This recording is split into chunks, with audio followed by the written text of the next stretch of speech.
that comes to my mind. It's an early one, played it in 1974. And my opponent was no one else but my first coach, Oleg Privorotsky. He decided to take his chance, so to play against me in this local team championship. I played for a junior team, and he played for one of the clubs that he belonged to. And I guess he just wanted to teach me a lesson. And he did quite well. Just in the opening stage, I have to admit he outplayed me. If you look at this position, you could see that White has great weaknesses on the queen side, and just a matter of time. Just when Black puts all the pieces here, and there's so many weak squares, my only chance is probably to attack.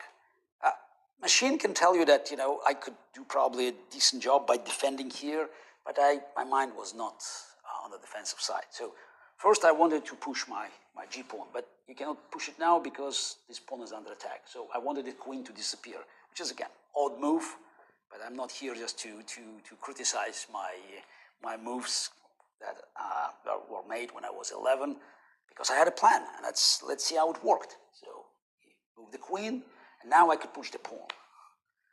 That's probably losing, as machine tells you, because Black simply concentrate the pieces here, and while I attack, they go there. But this is something that always, attracted me. Yes, I'm totally lost on this side, but the Black king is there, and if you just have this, invisible line that separates the board, you'll see all Black pieces are here. Something can happen there. It did happen in the game, so Black had to make a couple of serious mistakes, because objectively the position is lost. But I just wanted all my pieces just, to concentrate on this side. So queen b4, attacking my rook. I go back, queen takes b3, attacking the rook and the pawn, and rook d2. I lost completely the battle on one side, on the queen side, and this pawn is just marching. I have some chances. That's the king, and somehow Privorotsky got nervous. I could even feel it. He wasn't sure, so he could push the pawn. This computer will tell you it's not a big deal, but he wanted to stop White's attack. Actually, create some extra targets. So knight goes back, but now it opens the road for the queen, and White still has to consider it. That's what happens if this pawn advances. But now I create my first threat, checkmate. And this is something that it's always difficult psychologically for humans to contemplate. The best move, machine can tell you, would be bishop a5, just to attack, because machine is not being scared by some threats. But humans, to take the bishop away from the king when the king is in danger, so, and naturally, just bishop e7, you don't need bishop here. The pawn will advance just to keep it, under control. Actually, bishop does very little there, except the fact that it's standing on the way of some Black pieces to help the king. Knight g4. So. And Black was still doing more than fine by just, playing this quiet move, rook a7, just to organizing this protection on the 7th rank. But again, it's difficult for humans to see this hidden resource. So Privorotsky played knight d7.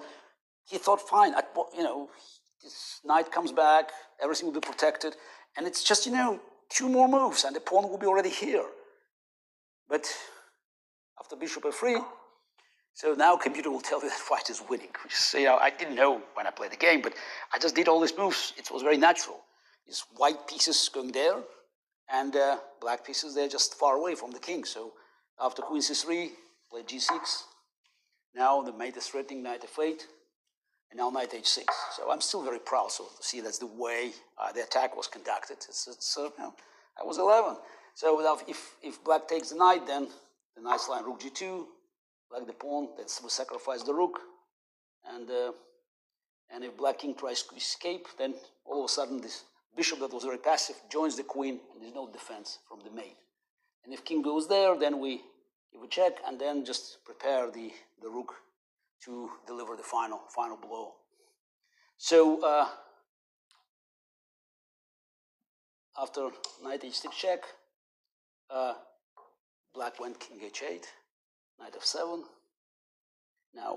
h7 and brought my rook to a g2.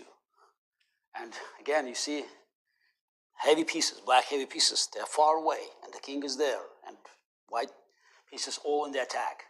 It's my plan worked perfectly. So, and after queen takes d3, so still hoping that maybe with a check, so he can somehow defend the position. But now knight h6 check, king h8, and rook takes g7. And that's it. So you cannot take there because of queen g6 and mate next move. So Prigorowski resigned. I was very, very proud about the game.